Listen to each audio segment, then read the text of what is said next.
Estamos começando! E você, jovem, sabia que pensar demais pode acarretar sérios problemas à sua saúde? Se não sabia, eu vou logo adiantando. Pensar demais de forma acelerada, falar com muitas pessoas ao mesmo tempo nas redes sociais, baixar música, vídeos, pensar nas atividades da escola, nos namorinhos e namoradas, o castigo que vai levar se não ajudar em casa, são tantas coisas que podemos pensar que não pensamos que tudo isso pode fazer mal imenso à sua saúde, à saúde do seu cérebro.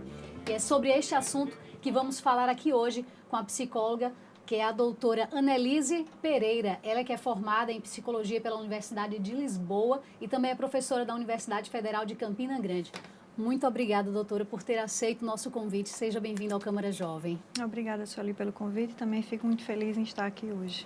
Bem, a gente no começo do programa enumerou algumas das características de algo que pode prejudicar a mente prejudicar a mente do jovem, do adolescente.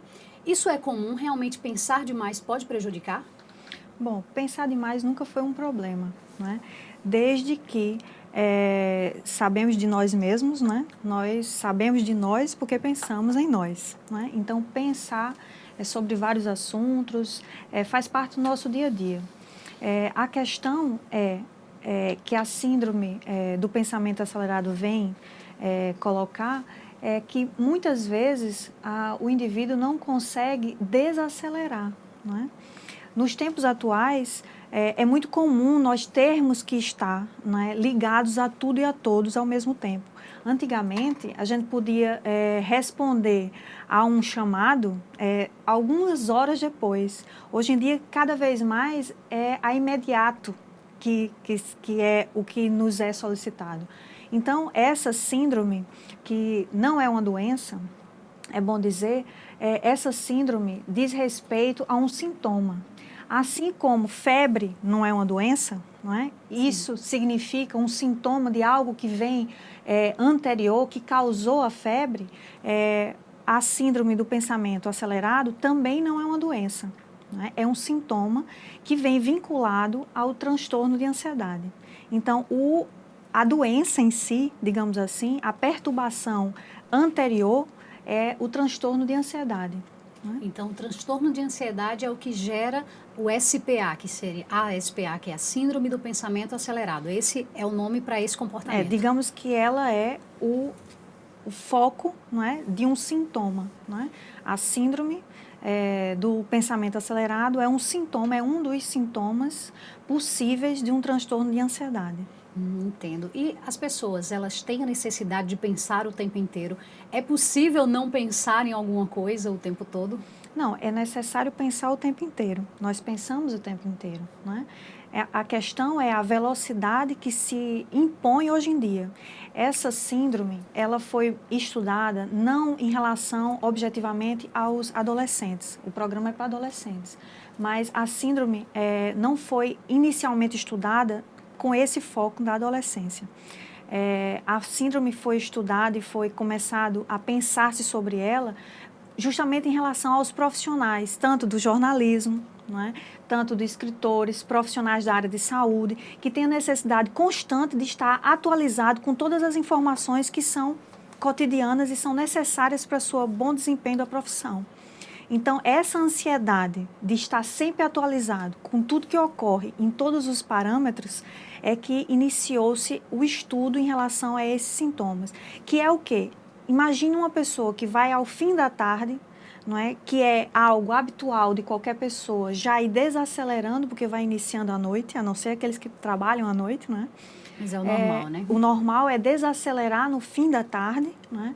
E começar a relaxar e começar a pensar em outras coisas, algo que mais lhe traz prazer e não obrigação. Isso não acontece com as pessoas que estão com esses sintomas. Ao sentir que o fim da tarde vai iniciando, as pessoas ficam mais angustiadas. Vai ficando mais aflita Por porque quê? teve um dia inteiro. Porque teve um dia inteiro de exigências imensas, não é? Que requereu atenção e pensamentos acelerados em relação para responder todas as chamadas, né? E o que vai acontecendo é que vai anoitecendo e a pessoa não consegue se desligar, não consegue relaxar, não consegue diminuir, não é? O aceleramento do dia inteiro. E como é que a pessoa pode fazer para desacelerar, para conseguir tirar essa velocidade que o dia impôs, seja com relação até ao pensamento ou até mesmo nas atividades? Como é que a gente pode fazer para evitar até ter esse SPA? Olha, uma das coisas que a pessoa pode vir a fazer é o que diríamos, qualquer profissional da área de saúde, diríamos para o que significaria um bem-estar. Não é? O que é ter um bem-estar? É a pessoa se alimentar bem, não é? É a pessoa ter os seus horários de trabalho estabelecidos, não é? É a pessoa conseguir se distanciar do trabalho de maneira que lhe traga um bem-estar emocional, não é? Sem atrapalhar o bom desempenho profissional. A gente vem numa sequência de programas, doutora, que tem se falado bastante disso. A gente trouxe uma outra psicóloga também e trouxemos uma psicopedagoga e elas colocam essa questão da ordenação do tempo. Então, eu acho, pelo que eu estou vendo e que eu estou sentindo nesses últimos programas, é que realmente é importante organizar o tempo, ordenar as coisas, as atividades que tem para fazer. Sim, é extremamente importante tanto para um adolescente como para uma criança, quanto para um adulto. Não é? Nós temos que dominar o nosso tempo, não o tempo nos dominar. Não é? Nós somos senhores do nosso tempo e temos que organizá-lo de forma que tenhamos prioridades. Não é? Porque senão fica-se um desfoco completo e uma ansiedade por não conseguir cumprir aquilo que nós achamos que deveremos fazê-lo. E hoje em dia, com o advento da internet, isso tem contribuído para que mais pessoas tenham a síndrome do pensamento acelerado? Uma coisa tem que ser dita, quando se chega uma pessoa para um consultório, quando se vai alguém à nossa procura, do psicólogo ou do psiquiatra, não é, ou qualquer um da área de saúde que venha a receber uma queixa inicial, não é esse o foco que vem primeiro, Sueli. O que a pessoa diz, a queixa inicial de um paciente que tem essa síndrome é: eu não consigo dormir direito. Não é? Eu estou ansiosa, eu estou irritadiça, eu não consigo cumprir aquilo que eu devo fazer, eu estou completamente angustiada em não conseguir um dia a dia agradável para mim. Então, a pessoa não chega dizendo: eu estou com a síndrome do pensamento acelerado. Não é? A pessoa queixa-se justamente da falta de tranquilidade para dormir, da insônia constante, não é? Da falta de apetite. Não é? E da desorganização mental, não é? Que atrapalha todos os âmbitos do sujeito. E quem pode diagnosticar o SPA? É o psicólogo, o psiquiatra ou um psicopedagogo na escola? Quem pode diagnosticar? Os especialistas na área de saúde. Não é algo que retém a psicologia, não. A psicologia também contribui para isso, não é? Para um tratamento, não é? Obviamente, mas um especialista, um psiquiatra, não é? Ou um psicólogo podem diagnosticar isso e podem tentar, em múltipla ação, não é? Encaminhar para um determinado diagnóstico e um determinado tratamento. E dentro desse tratamento, se faz necessário o uso de medicamentos ou apenas a terapia seria suficiente? Dependendo do estágio, né? Imagine se a pessoa não tiver a conseguir dormir de maneira alguma, né? Que tiver realmente num processo bem avançado. Então, isso teria que ser diagnosticado por qualquer um desses que eu havia dito, mas teria que ser uma parceria, teria que ser um psiquiatra e um psicólogo, juntos a trabalharem para o bem desse queixoso, né? Entendo. E com relação à questão do pensar, à medida que os anos foram passando, a forma das pessoas mudar, de pensar, melhor dizendo, mudou também. À medida que foi chegando o século XXI, foi tendo essa exigência de ter que pensar de forma mais rápida e mais ágil ou não? Olha, isso aí a gente não pode dizer que as pessoas anteriormente não pensavam tão rápido, não é? Não há comparação entre um tempo e outro, né? Porque para isso teríamos que fazer uma pesquisa em ambos os tempos. Sim. Não é? Mas o que a gente pode dizer é que as necessidades de hoje em dia são de uma resposta imediata, não é? E para isso há um comportamento de reação à pergunta, supostamente, né?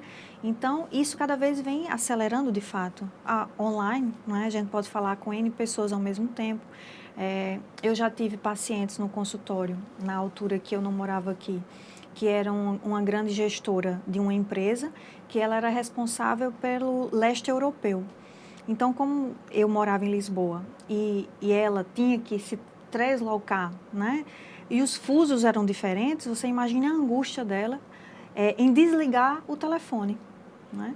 Porque ela teria que responder a um cliente que estaria em fusos diferentes, né? Então, o que seria 1h da tarde, poderia ser para ela o fim da tarde, quando a pessoa respondesse, quisesse a resposta, entende? Entendo. Então, são profissões e são situações que são atualmente vividas que, de fato, iniciam-se sintomas, né?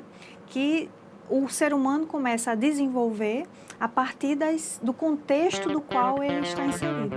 Entendo, mas doutora, peço licença, que nós vamos fazer uma pausa e voltamos rapidinho e você não sai daí. Ser jovem é ter consciência do que faz e ser livre, curtir a vida da forma que quer, sempre com responsabilidade.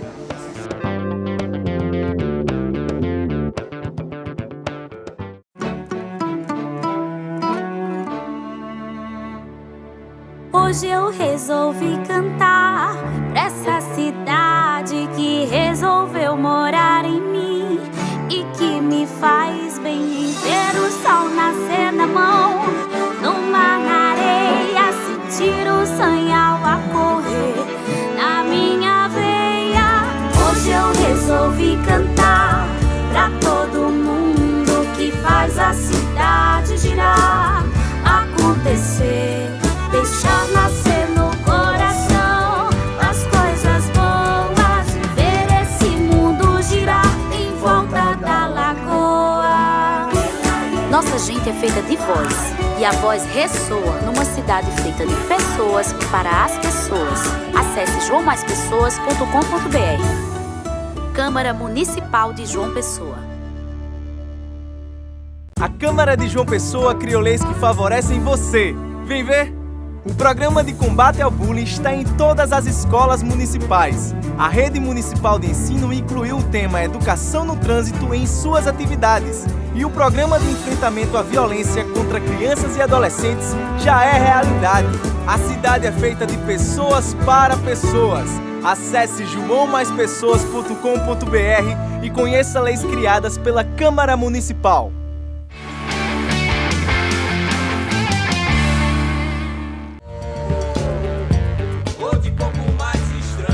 Ser jovem é aproveitar o melhor da vida, sem você perder a sua essência, pensando sempre no futuro, almejando sempre o melhor, se incluir mais nos problemas da sua sociedade, do seu país, do seu estado. Estamos de volta e hoje discutindo sobre a Síndrome do Pensamento Acelerado, SPE. E estamos recebendo a psicóloga Annelise Pereira, que é doutora pela Universidade de Lisboa, professora da Universidade de Campina Grande em psicologia, não é isso, doutora? Seja bem-vinda mais uma vez. Então, obrigada. A gente falando no primeiro bloco da questão do que é a Síndrome do Pensamento Acelerado. Mas no intervalo agora conversando, a senhora falou a respeito da monofobia, é isso? Nomofobia. Nomofobia, o que é isso? Bom, isso é algo que é bem próximo, não é, dos adolescentes, não é? A nonofobia seria o medo de ficar sem o celular. Não é? Qual é o adolescente hoje que não consegue pensar na sua vida sem o celular? Até as crianças, né, já ficam querendo um celular. Eu quero um celular, imagina um adolescente. Então, que está conectado com a vida através do celular, não é? Aí essa nonofobia, nonofobia, falei certo, né, agora? No caso, ela acarreta esse receio que vai dando a ansiedade que acaba provocando a síndrome. Seria basicamente isso? Ou, de uma forma bem resumida, né, do que seria o SPA? Não, a gente pode pensar que a nomofobia seria mais um sintoma, não é, de um transtorno de ansiedade. Não é que ela seja a síndrome do pensamento acelerado, não é? Fazia parte de todo um contexto atual, não é, de necessidade de contatos imediatos e sempre em contatos com outras pessoas e com outros grupos, não é, onde se interage. O que ocorre é que muitas vezes os adolescentes sentem o celular como algo que faz parte, é uma extensão dele, não é? Eles não se sentem sozinhos porque estão com o celular. não é? Então, eles podem entrar em contato com outras pessoas através do celular. Então, o receio de perder esse contato seria o receio de perder o contato com todas as pessoas dos quais eles estão enraizados, não é? Então, ficar sem internet, pensar em ficar sem internet, não é? Pensar em ser roubado com os seus contatos todos lá, isso causa uma aflição imensa, não é? É quase como se aquele objeto, que não é mais do que um objeto, não é, fosse uma companhia, não é? Por vezes até substituindo as companhias reais do Exatamente. dia a dia, né? Muitas vezes até acontece que as pessoas conseguem falar coisas por mensagens que não conseguem falar pessoalmente. É como se fossem pessoas distintas à mesma pessoa. Aquela que você fala através da internet sobre qualquer um dos meios, né, o WhatsApp, Face, né, e que fosse outra pessoa quando tivesse à sua frente. Coisas que você falaria com ela com maior desinibição e coisas que percebemos que os adolescentes falam. Olha, eu consigo perceber se ela está triste ou feliz pela distância do tempo que ela diz quando responde. Na resposta, o tempo não é? de resposta, como o tempo de resposta ou como a forma de responder. Quer dizer, cria-se um outro paralelo, não é? É quase um Matrix. Não é? É um paralelo à realidade. Não é? Então, perder esse contato, não é, com a outra pessoa, que só é feita através do celular, traz uma angústia imensa. O que pode prejudicar e muito, não é? Pode prejudicar a relação real, não é, com um indivíduo. É verdade. A gente falando sempre que os jovens têm esse medo, mas no primeiro bloco também a senhora citou com relação a que o diagnóstico veio inicialmente para alguns profissionais, como jornalistas, mas o adolescente hoje em dia ele está demonstrando muito o SPA, não é verdade? É verdade. Assim como os outros, né? Ou nós, né? Eu estou na área de saúde e você é jornalista, temos que estar atualizado, né? Assim como nós, os adolescentes também fazem parte de um grupo que, num contexto propício, né? Podem desenvolver esse tipo de sintoma.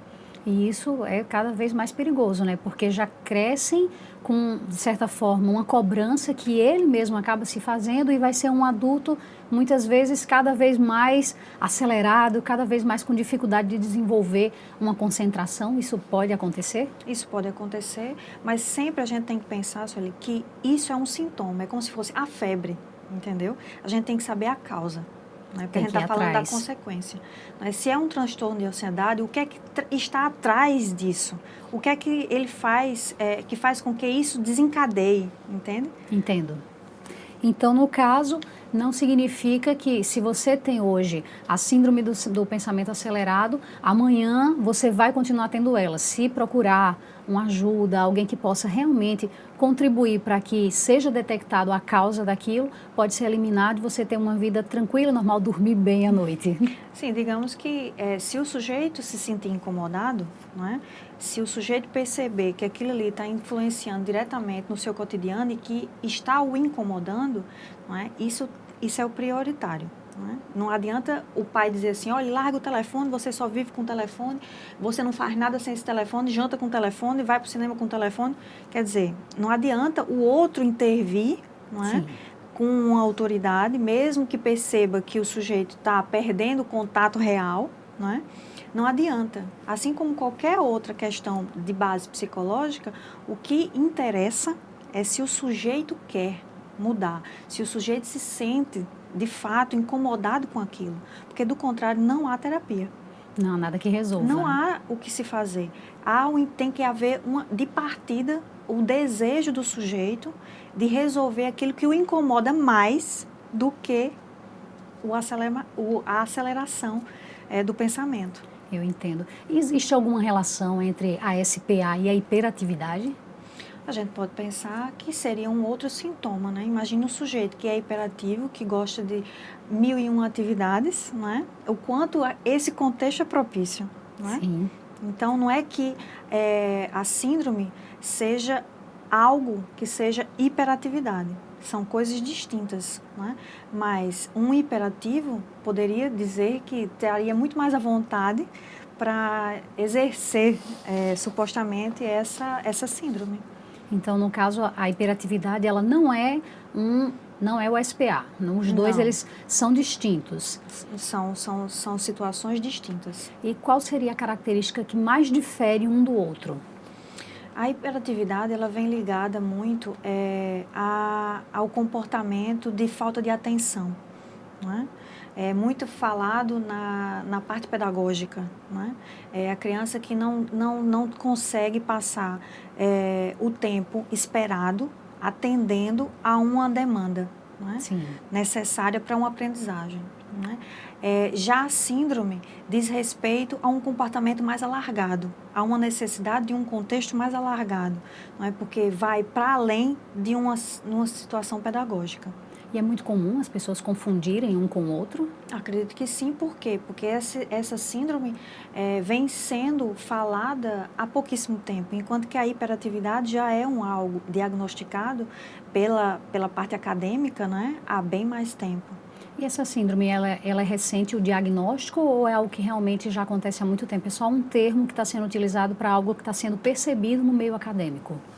Olha, essa síndrome, ela tem sido objeto de estudo há pouco tempo. Não é? Por quê? Porque, se a gente for pensar, quando é que se iniciou a internet? Não é?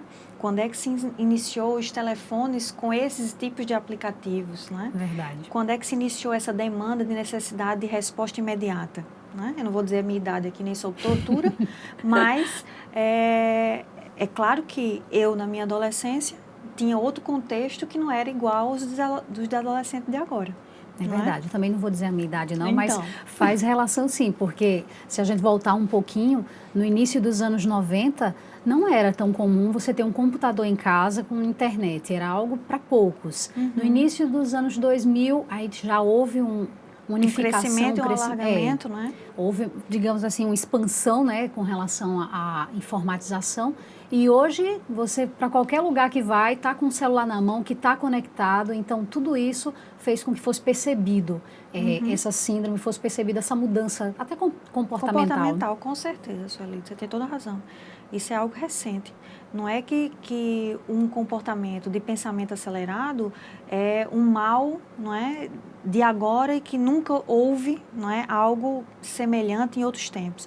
Mas a demanda, não é atual. Não é? De uma necessidade de atualização de informações a todo instante de resposta imediata, seja no âmbito do adolescente, seja no âmbito do profissional. Não é? A gente não fala muito em relação a isso a crianças, Sim. não é? Porque a gente pode pensar que a criança ainda não tem ainda, não é, essa consciência da necessidade de responder. Sim. Não é? Aquilo ali não passa de uma atividade lúdica, não é?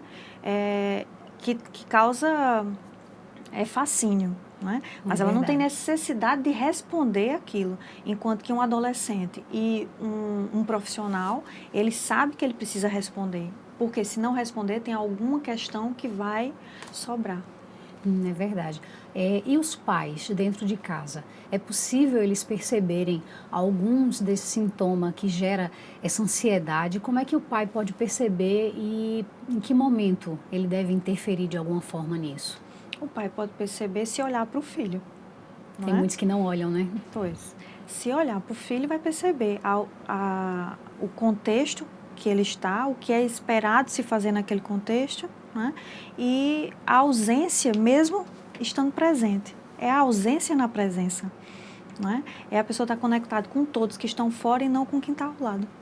Então, recomenda-se a aproximação, família mais presente. Sim, recomenda-se a fala, o olhar, não é? O estar próximo, né?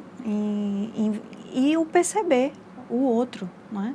E saber o porquê. Por que ele prefere falar com todos que estão ao distante e não tem tempo para falar comigo. É verdade. Não é? E a escola, ela também pode contribuir para a percepção desse problema? Sim, ele pode tanto perceber, não é? Mas isso fica numa situação um bocado... Eu não consigo perceber o papel claro, porque eu imagino que nas escolas não se possa usar o telefone durante a aula, ou senão era Ideal esperado. que não, né? Né? Então, se o sujeito não tem o contato com o telefone durante a aula, né, como é que o professor vai perceber que ele, fora daquele contexto, tem esse comportamento? A senhora falou com relação a isso, de como ele não tem contato com o celular, isso também gera uma ansiedade para chegar ao intervalo e poder pegar o celular. Isso também, de certa forma, acaba contribuindo, e é importante que o jovem ele já vá com aquela consciência de que não pode olhar, que tem que esperar ele mesmo se policiar com isso. Sim, se ele vir que aquilo ali está ficando uma situação de angústia perene, não é? Ele não consegue gerir o tempo fora daquele contexto online, não é? É necessário que ele perceba a gravidade do fato, né? Mas isso, de fato, é mais fácil ser percebido por outro, a primeira, do que pelo sujeito, né? É a mesma coisa, mal comparando, a droga, né? Se a gente for pensar na droga, é mais fácil um adulto perceber, né, os efeitos do comportamento de um indivíduo que está a se drogar do que o próprio. É verdade. O próprio sempre diz, não, é só uma ganza. Ganza se chama? Sim. Sim. É só um baseado, não é algo que só curtindo. tenha problema. Eu só estou curtindo e tenho total controle sobre isso. É o primeiro erro, não é? Então, é mais fácil o que está por fora perceber o perigo da coisa do que o próprio, a princípio. Né? Entendo, doutora. No início, a senhora enumerou algumas das características da síndrome, como a gente já está caminhando aqui para o final do programa. Sim. Eu gostaria que a senhora resumisse para que justamente esse outro que tem alguém que se encaixou com alguma dessas coisas que nós conversamos aqui, para que ele possa também olhar e ver, está na hora de procurar um profissional. Quais características principais de alguém que está com SPA? Digamos, seria uma pessoa que tem dificuldade em desligar-se, né? Tanto desligar-se no sentido da conexão, não é? Através de Facebook, de todos esses recursos que nós temos, quanto desligar-se no sentido de conseguir fazer uma outra atividade que não esteja incluído ou que não esteja em contato com esse tipo de relacionamento. Não é? Então, se a pessoa prefere trocar o dia pela noite numa conversa pelo FaceTime adentro, não é? Ou uma conversa pelo Facebook adentro, não é? Se a pessoa percebe isso, se a pessoa percebe a ausência mesmo do indivíduo estando presente em alguns contextos familiares, preferir estar reservado-se ao seu telefone, Sim. aos seus contatos e não ter o prazer de estar com o outro pessoalmente, já é algo que poderia chamar a atenção dos pais. Certo. Doutora, nós agradecemos demais a sua participação aqui conosco. Sim, foi um prazer estar aqui e contem comigo. Com certeza, sempre. Muito obrigada mesmo.